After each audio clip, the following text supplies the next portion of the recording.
بسم اللہ الرحمن الرحیم ان الحمد للہ نحمده ونستعینه ونستغفره من يهده اللہ فلا مضل له ومن يضلل فلا هادی له واشهد ان لا الہ الا اللہ وحدہ لا شریک له واشهد ان سیدنا ونبینا وحبیبنا وشفیعنا وقرۃ اعیننا محمدا عبدہ ورسولہ صلی اللہ تبارک و تعالی علیہ وعلی آلہ واصحابہ وازواجہ وذریتہ وبارک وسلم تسلیما کثیرا اما بعد فاعوذ باللہ من الشیطان الرجیم بسم اللہ الرحمن الرحیم ولو ان اہل القری آمنوا واتقوا لفتحنا علیہم برکات من السماء والارض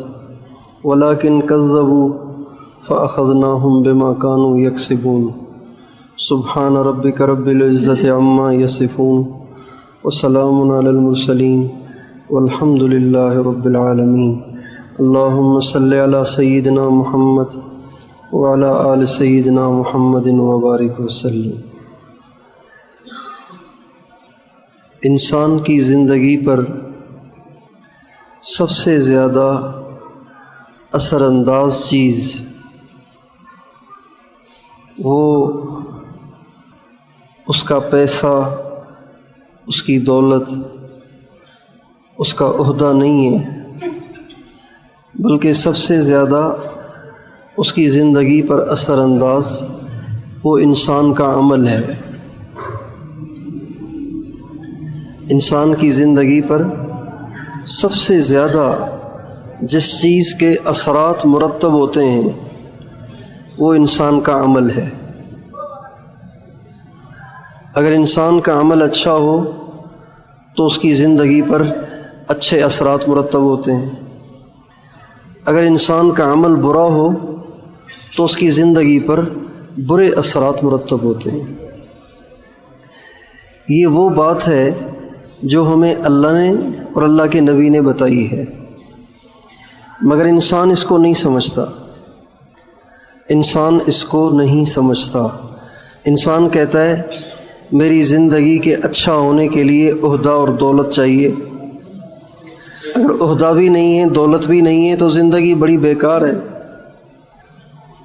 لیکن حقیقت یہ نہیں ہے، عہدہ ہو نہ ہو، دولت ہو نہ ہو، اگر عمل اچھا ہے تو زندگی اچھی ہے، اگر عمل برا ہے تو عہدہ ہو، دولت ہو، تب بھی زندگی اللہ تعالیٰ بری کر دیتے ہیں۔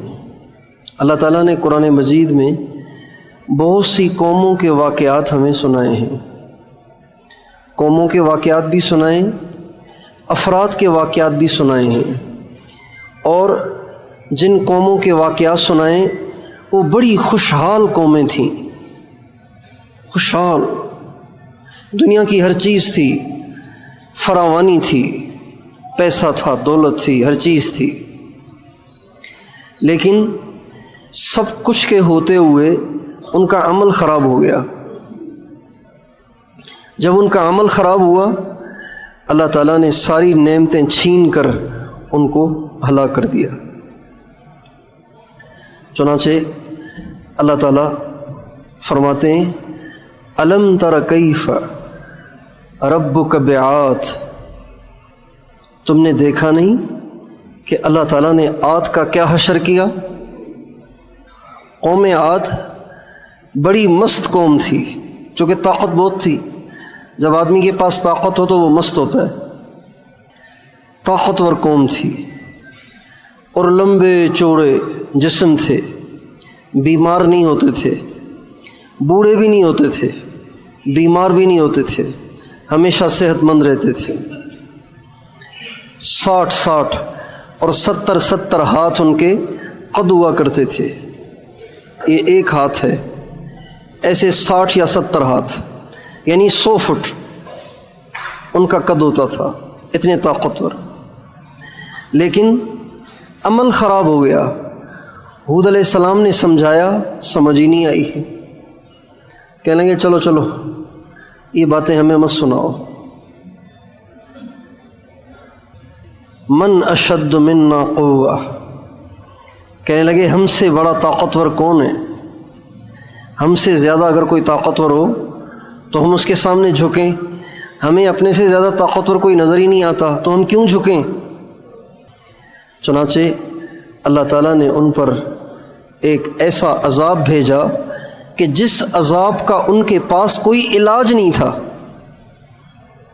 اگر اللہ تعالیٰ انہی جیسی کوئی قوم ان پر چھوڑ دیتا تو یہ ان سے لڑتے، کشتی لڑتے، ہتھیاروں کے ساتھ لڑتے تو کچھ ہو جاتا، لیکن اللہ تعالیٰ نے ہوا بھیج دی۔ اب ہوا تو کسی کے قابو میں نہیں آتی۔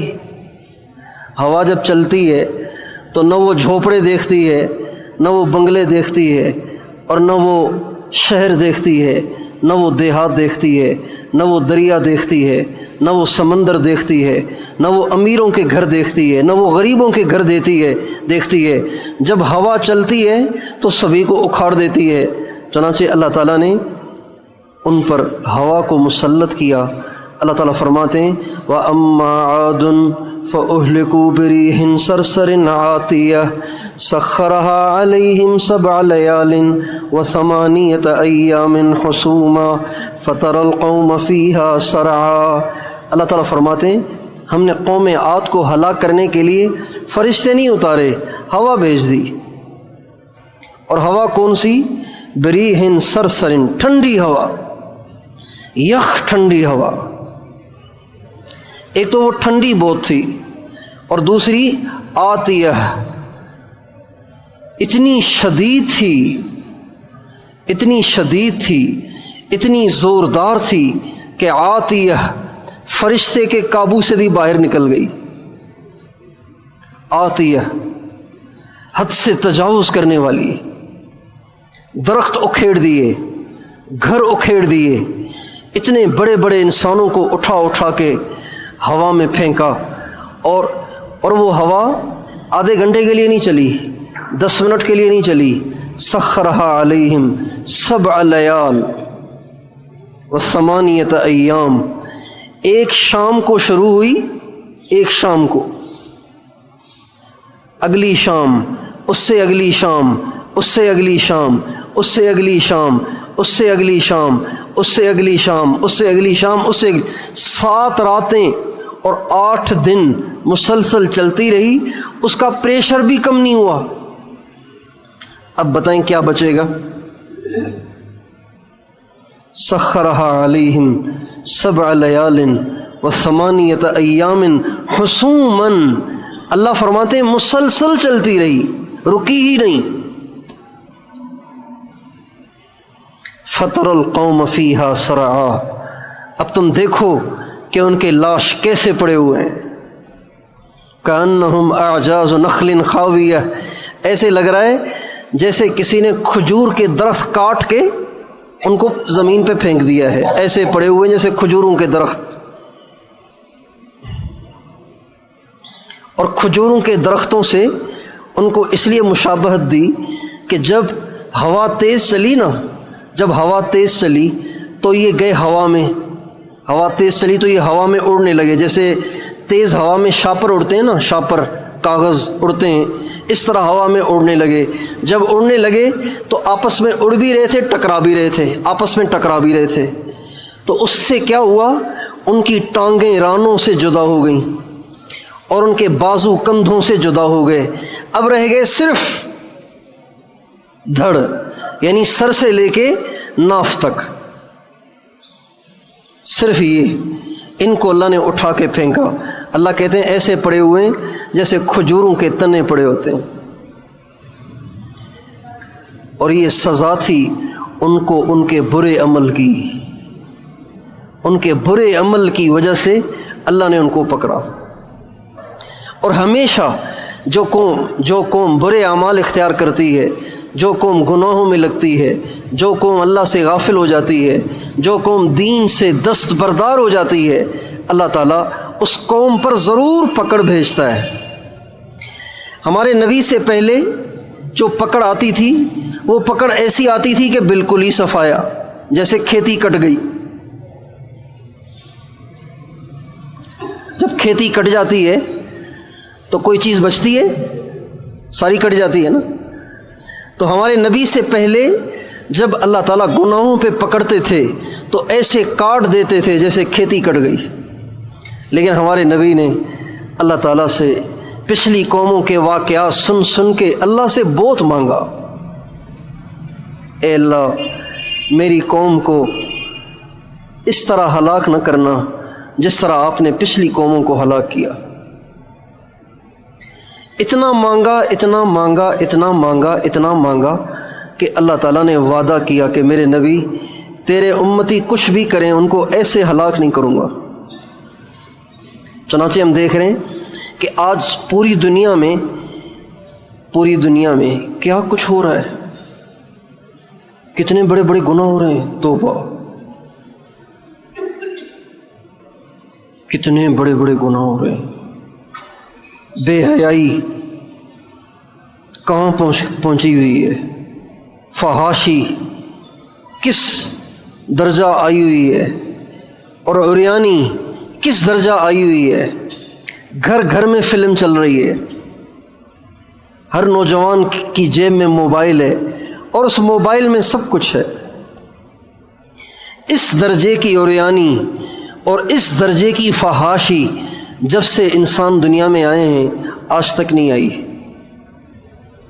اتنی فحاشی کبھی نہیں ہوئی، اتنی عریانی کبھی نہیں ہوئی کہ سارے ہی اس میں مبتلا ہوں، ساری دنیا ہی مبتلا ہو، سارے ممالک مبتلا ہوں، ساری دھرتی اس سے گندی ہو، ایسے کبھی بھی نہیں ہوا، یہ آج ہو رہا ہے۔ لیکن آپ دیکھیں کہ اللہ تعالیٰ نے جو حشر قوم لوط کا کیا ہمارا نہیں کیا۔ یہ ہمارے نبی کی دعائیں ہیں، یہ مدینے والے کی مہربانیاں ہیں۔ اگر ان کی دعائیں نہ ہوتی تو پتہ نہیں پاکستان، ہندوستان، بنگلہ دیش اور یہ یورپ کے سارے ممالک اور یہ سارے مغربی ممالک پتہ نہیں کب کے صفحہ ہستی سے مٹا دیے جا چکے ہوتے۔ ہمارے بازاروں میں بھی گناہ ہو رہے ہیں، ہمارے دفتروں میں بھی گناہ ہو رہے ہیں، ہماری یونیورسٹیاں گناہوں کے مراکز بن گئیں، ہمارے کالج گناہوں کے مراکز بن گئے، ہمارے اسکولوں میں ڈانس سکھایا جا رہا ہے، ڈانس سکھایا جا رہا ہے۔ ہمارے صوبے سندھ کی اسمبلی نے کتنے 100 ڈانسر تجویز کیے ہیں جو اسکولوں میں ڈانس سکھائیں گے، کتنے 100 نہیں، شاید 1,500-2 ہزار ڈانسر مقرر کیے ہیں جو اسکولوں میں بچوں کو ناچنا سکھائیں گے اور ان کو تنخواہ دی جائے گی۔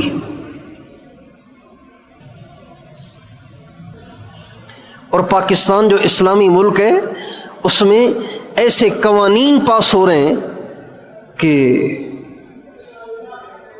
ڈر لگتا ہے کہ پتہ نہیں کب اللہ تعالیٰ کی طرف سے پکڑ آ جائے۔ پاکستان میں قانون پاس ہوا ہے، اس قانون کا لب لباب، اس قانون کا خلاصہ یہ ہے کہ اس ملک میں رہنے والا جو مرد جو عورت اپنے آپ کو جو چاہے بنا دے۔ کیا مطلب؟ اگر مرد کہے نا کہ میں عورت ہوں تو قانون کہے گا ٹھیک ہے آپ عورت ہیں، جو عورت کہے میں مرد ہوں تو پاکستان کی عدالت کہے گی ٹھیک ہے آپ عورت ہیں۔ اس کا نتیجہ کیا کہ عورت عورت سے شادی کر سکتی ہے، مرد مرد سے شادی کر سکتا ہے۔ بتائیے جب ہمارا معاشرہ اتنا گر چکا ہو اور ہم جنس پرستی کو قانونی سپورٹ دی جا رہی ہو، اس کو قانون کی شکل دی جا رہی ہو اور کھلے عام اللہ کی نافرمانیاں ہو رہی ہوں، اور اذان سن کے اکثر مسلمان مسجد میں نہ آتے ہوں، اور عورتیں بے پرد ہو رہی ہوں، اور نوجوان انٹرنیٹ میں اپنی راتیں برباد کرتے ہوں، تو بتائیے اللہ تعالیٰ کی طرف سے ہم پہ پکڑ آئے گی کہ نہیں آئے گی؟ ویسی نہیں آئے گی جیسی قوم عاد پہ آئی، قوم سمود پہ آئی، ویسی نہیں آئے گی، لیکن آئے گی تو ضرور نا۔ آئے گی تو ضرور۔ اس لیے جو لوگ اپنی زندگیوں میں غور نہیں کر رہے اور واویلا کر رہے ہیں کہ مہنگائی ہو گئی ہے، یہ ہو گیا ہے اور وہ ہو گیا ہے، یہ مسائل ہیں اور وہ مسائل ہیں، پیٹرول مہنگا، آٹا مہنگا، بجلی مہنگی، یہ مسائل وہ مسائل، دوائیاں مہنگی، ہسپتالوں میں دوائیاں نہیں ہیں، جو لوگ یہ چیخ رہے ہیں اور واویلا کر رہے ہیں اور اپنی زندگیوں میں غور نہیں کر رہے، یہ بڑے نادان نہ سمجھ ہیں۔ اللہ تعالیٰ قرآن پاک میں فرماتے ہیں ظہر الفساد فی البر والبحر بما کسبت ایدی الناس لیذیقہم بعض الذی عملوا لعلہم یرجعون۔ اللہ فرماتے ہیں پوری دنیا میں جہاں کہیں کوئی پریشانی کے حالات پیدا ہوتے ہیں وہ انسانوں کے اعمال کی وجہ سے پیدا ہوتے ہیں۔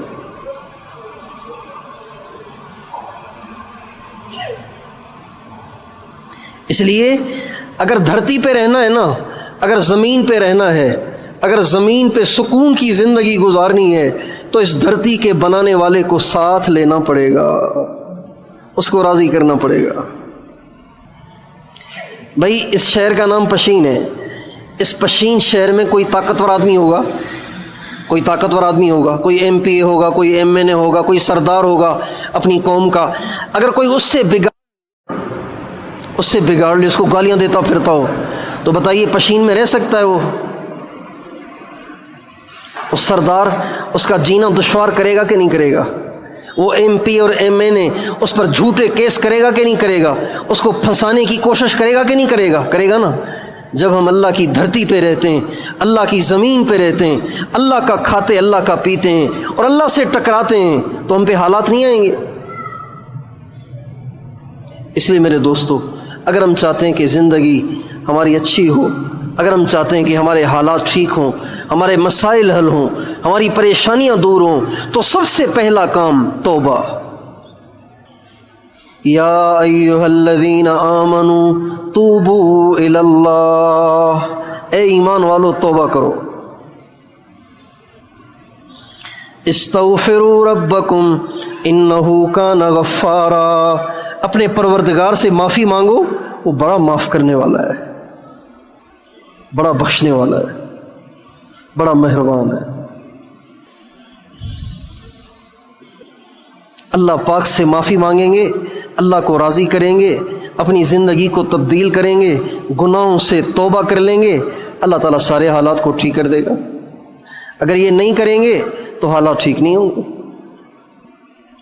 تو میں اور آپ سب سے پہلا کام تو یہ کریں کہ ہم اپنی پچھلی زندگی پر توبہ کر لیں، سچی توبہ کر کے یہ نیت کر لیں کہ اب ہمیں اللہ کو ناراض نہیں کرنا۔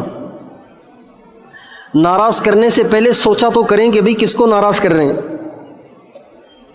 آپ کس سے ٹکرا رہے ہیں، کیا اس سے ٹکرانے کی طاقت ہے؟ کس سے ٹکرا رہے ہیں، کس کی مخالفت کر رہے ہیں، کس کے آئین کو توڑ رہے ہیں؟ پنجاب میں موٹر وے بنا ہوا ہے نا، موٹر وے، پنجاب اور سرحد میں موٹر وے بنا ہوا ہے، بلوچستان میں تو نہیں بنا نا موٹر وے؟ موٹر وے بڑی سڑک ہے اور اس پر جگہ جگہ کیمرے لگے ہوئے ہیں، جو اوور سپیڈ ہو جائے گا 120 سے جو اوپر چلائے گا، ایک دم کیمرہ اس کی تصویر بنائے گا، اس کی گاڑی کی تصویر بنائے گا اور اس کا چالان ہو جائے گا۔ تو لوگ موٹر وے پہ گاڑی چلاتے ہوئے یہ ضرور نظر رکھتے ہیں کہ کہیں کیمرہ تو نہیں آ رہا، کیمرہ آ جائے تو 160 والا بھی ایک دم 120 پہ آ جاتا ہے، اس لیے کہ کیمرہ آ گیا ہے۔ ہم دنیا کے چالان سے ڈرتے ہیں، اللہ کے چالان سے کیوں نہیں ڈرتے؟ اور چالان ہے 700 روپے، اور اسپیڈ کا جو چالان ہے وہ 700 روپے ہے۔ 700 روپے دیتے ہوئے ہم کتراتے ہیں، جہنم کی آگ میں جانے سے نہیں ڈرتے، اور اللہ کی نافرمانیاں کرتے رہتے ہیں دھڑا دھڑ، جھوٹ بولتے ہیں، غیبت کرتے ہیں، اور پتہ نہیں کن کن کاموں میں آج امت مسلمہ مبتلا ہے۔ اس لیے میں اور آپ توبہ کریں اور سچی توبہ کریں، اور آج کے بعد اللہ کو ناراض کرنا چھوڑ دیں، خود بھی کریں، اوروں سے بھی کہیں۔ ہر ایک کو سمجھائیں۔ یہ بیچارے جو نوجوان بیٹھے نا بچے، ان کو ان کے ماں باپ نے بتایا ہی نہیں ہے۔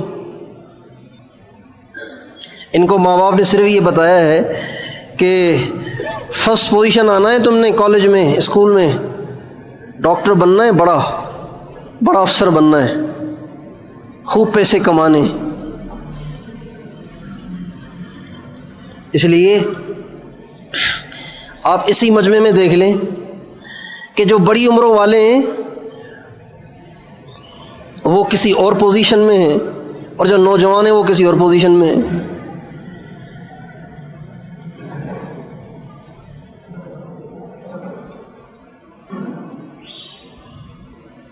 آپ باہر نکلیں گے، آپ کو بوڑھے بوڑھے ملیں گے، داڑھی والے، ٹوپی پگڑی والے، اور جو نوجوان ہیں ان کو بتایا ہی نہیں ماں باپ نے کہ ٹوپی پہننا کتنا ضروری ہے، داڑھی کتنی بڑی سنت ہے، بتایا ہی نہیں کسی نے۔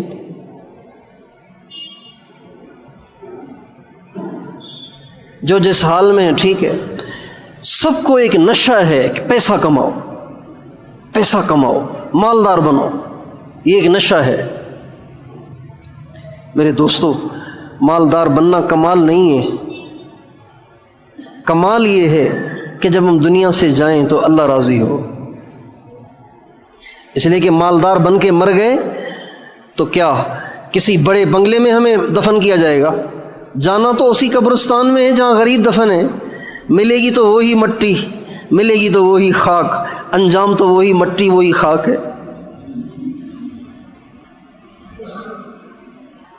اس لیے مالدار بننے کے لیے زور لگانے کی بجائے ہمارا زیادہ زور اس پر لگے کہ میں اور میرا سارا گھر، میرا علاقہ اور میں، میرے بچے، میری نسل ساری کی ساری اللہ کی ماننے والی ہو اور اللہ کو راضی کرنے والی ہو۔ اس کی کوشش ہو۔ گھر میں کوئی بے نمازی نہ ہو، کسی نوجوان کے پاس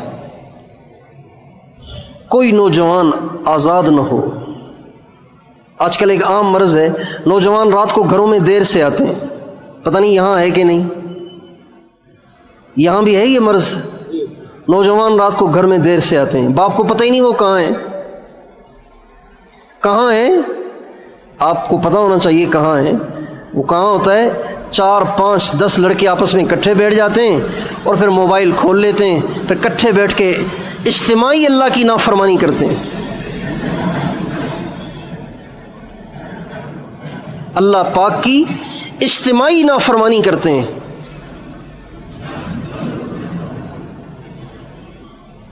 تو جیسے یہ پکڑے جائیں گے، ان کے باپ بھی پکڑے جائیں گے، ان کی مائیں بھی پکڑی جائیں گی، ان کے بڑے بھائی بھی پکڑے جائیں گے، سب پکڑے جائیں گے۔ اس لیے ہم اپنے بچوں کو کنٹرول کریں۔ آپ کا علاقہ دیندار علاقہ ہے، آپ کے علاقے میں دین ہمارے علاقے سے بہت زیادہ ہے، لیکن یہ نوجوانوں کی بے راہ روی اگر یہ ایسے ہی رہی تو آج سے 50 سال کے بعد یہاں کا حال بھی ویسے ہی ہوگا کہ اکا دکا ہوں گے دین پہ چلنے والے، باقی سارے ہی بے دین ہوں گے۔ جب سیلاب آتا ہے تو ایک دم تھوڑی آتا ہے، پہلے چھوٹا سا راستہ بناتا ہے، پھر بڑھتے سارا دریا باہر آ جاتا ہے۔ اس لیے خود بھی توبہ کریں، اپنے گھر والوں سے توبہ کرائیں، خود بھی دین پر چلیں، اپنے گھر والوں کو دین پہ لائیں، اپنے محلے، اپنے علاقے، پورے علاقے میں ایسی محنت کوشش کریں کوئی مسلمان اللہ کو ناراض نہ کرے، سب سے توبہ کرائیں، سب کو بات سمجھائیں۔ یہ بات سمجھانا آسان ہے کہ بھئی مرنا ہے کہ نہیں، مرنا ہے نا، جب مرنا ہے تو پھر تیاری بھی تو کرو نا۔ جسے مرنا ہو اس کو مستی زیب نہیں دیتی، جسے مرنا ہو اسے مستی زیب۔ اگر کسی مریض کو ڈاکٹر کہے کہ جی آپ کو بلڈ کینسر ہو گیا ہے، آپ 10 دن کے مہمان ہیں، وہ کہے گا یار کوئی فلم تو لگاؤ ذرا دیکھ لوں، وہ کہے گا؟ جس کو ڈاکٹر کہیں کہ آپ 10 دن کے مہمان ہیں وہ کہے گا یار کوئی فلم تو دکھاؤ، کوئی گانا تو سناؤ؟ وہ کہے گا مصلی لاؤ، تسبیح لاؤ، توبہ کروں، اور کوئی راستہ نہیں ہے۔ یہاں تو پل کی خبر نہیں ہے، ایک پل کی خبر نہیں ہے۔ آج ہیں کل نہیں ہیں، ابھی تھے تھوڑی دیر کے بعد چلے گئے۔ نوجوان بھی مر رہے ہیں، بچے بھی مر رہے ہیں، دولہے بھی مر رہے ہیں، دلہنیں بھی مر رہی ہیں، مالدار بھی مر رہے ہیں، غریب بھی مر رہے ہیں۔